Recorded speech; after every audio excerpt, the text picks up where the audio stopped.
Hey, feeling good, like I should. When in dark, I walk around the neighborhood, feeling blessed. All right, let's take a look at our homework for lesson 5.1.1. We're going to start with the M&Ms for linear equations. Linear equation is, the word line appears in that definition. These are the two variable equations where once you plot all the points that are considered solutions to the equation, they form a straight line on a graph.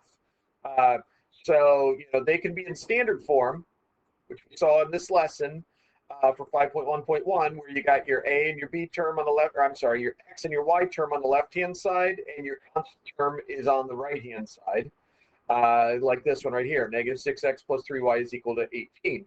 If you were to go through the legal moves to rewrite that in slope-intercept form is y equals mx plus b, which is also, I mentioned in the video, is function form. And that allows you, once it's in this form, you can see what your y-intercept is and your growth rate.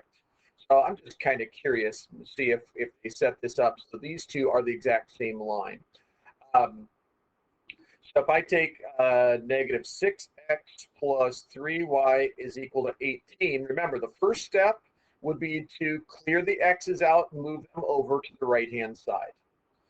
So we zero out those x's by adding positive 6x's, which leaves you only with the 3y's on the left-hand side, but now you've got 6x's on the right and 18 on the right as well. Now we divide everything by 3.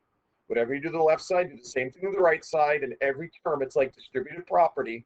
6x divided by 8, or 6x plus 18 divided by 3 is 6x divided by 3, and 18 divided by 3. So that becomes y equals 2x plus 6. So the y-intercept, wait a minute, they're not the same equation. No, because the y-intercept is supposed to be a positive 6. Not negative 6. Oh, this is a different line. Got it. This is the line for y equals 2x minus 6. So this one has a y-intercept of negative 6. So once you know, why did they do that? They should have kept that consistent. Either way, the whole point of changing from standard form to y-intercept form is so you can see clearly what the y-intercept is and whatever the growth rate is for that situation to make it easier to graph. All right, so tile pattern has 5 tiles is its 0 figure. That's your y-intercept. And it adds 7 tiles per figure, so that's your growth rate. So we're going to write this in y equals mx plus b form. So we're going to plug in this growth rate for m, and the y-intercept goes at the end. That's your constant. So the answer is y equals 7x plus 5. Problem number 6, solve each equation for the given variable. So this one you're going to solve for x, this one for y, this one for x, this one for y. These two are just your normal one variable equations where you just go through the process, subtract 22 from each side, then divide by 2. Here, there's no solution that works because there's no way that 2x plus 15 could be equal to 2x minus 15. Because when you take away the 2 x's from each side, you're left with 15 equals negative 15, which we know is not true. So that's a no solution. But I do want to work out B and D, because the more times you see this, the more you pick up on really how easy it is. So for B, if we say 2x's minus y is equal to 3, there are actually a couple different ways that you can solve this. It isn't always going to be the same thing.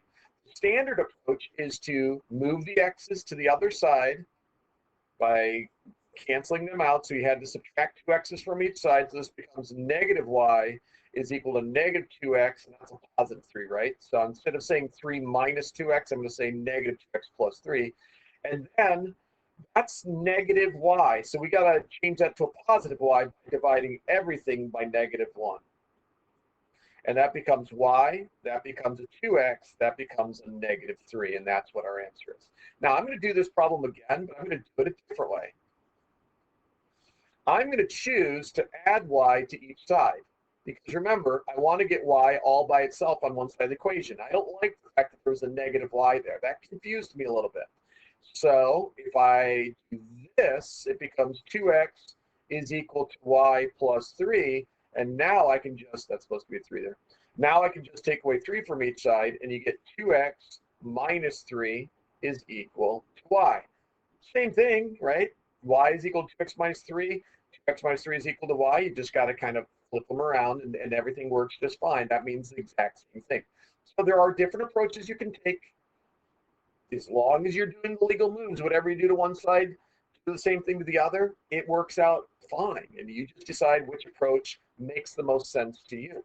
Now let me do problem D. I think this one is going to be have just one basic way of doing it. We start with 6x's plus 2y's is equal to 10. I want my 2y's by themselves, so I'm going to take away those 6x's. And that leaves you with 2y's is now equal to, I'm going to put the 6x's first, or the negative 6x's first, and then there's a positive 10. And now we divide everything by 2 to give us y equals negative 6 divided by 2 is negative 3 x's, and 10 divided by 2 is 5. There you go. Pretty straightforward and simple. The more times you do it, the easier it gets, the easier you can get into shortcuts and realize that there are different ways to make it easier sometimes. Not always, but sometimes. All right, proportional reasoning. It looks like in some of these cases, you've got a more complicated kind of a giant one. Like, what do you multiply times 10 to give you 16? Well, it is 1.6. Do you want to multiply 7 times 1.6? I guess you can. But I would probably just, in all of these situations that look somewhat complicated, that one looks easy. Well, maybe not. Let's just always do cross multiplication. So 10x is equal to 112. 7 times 16 is 112. Look it up. That's right. 6x's is equal to 45. In this case, 16x's ends up being equal to 5 times 12, which is 60. And this one's a little bit trickier because we got to put a denominator of 1 there, and then you cross multiply, and you get negative 8x's is now equal to 2. Okay, so what I really did there is what we call fraction busters, although I didn't show all the steps of fraction busters. We're going to get into that as a lesson this week. So cross multiply, then you divide. 112 divided by 10 is 11.2. 45 divided by 6 is 7.5. 60 divided by 16 is equal to 3.75. And then this one is the most common one that people make a mistake when they don't show their work. They think the answer is supposed to be negative 4. But when you divide both sides by negative 8, this becomes 2 divided by negative 8. And 2 divided by 8 is 1/4, which is 25 hundredths. So x has to be negative 25 hundredths. And of course, you can always plug these numbers in and then cross multiply to prove that both sides are equal to each other. That's the check, but I guarantee you those are equal to each other. Use your calculator to help you. Makes your job much easier. All right, graph these two lines on the same set of axes. This is preparing us for a kind of problem solving that we refer to as system of equations. That's going to become the big idea of this chapter, where we take two different rules that can apply to a similar situation, where the x's and the y's mean the exact same thing for both situations. And when you graph them, the intersection point ends up being the answer to a very important question for that particular problem. And so being in the habit of graphing two different graphs on the same exact line is really, really important. So let's start with the first one. Our y-intercept is at 3, right? And the growth rate is negative 4. So remember, the growth rate is the change in y over the change in x.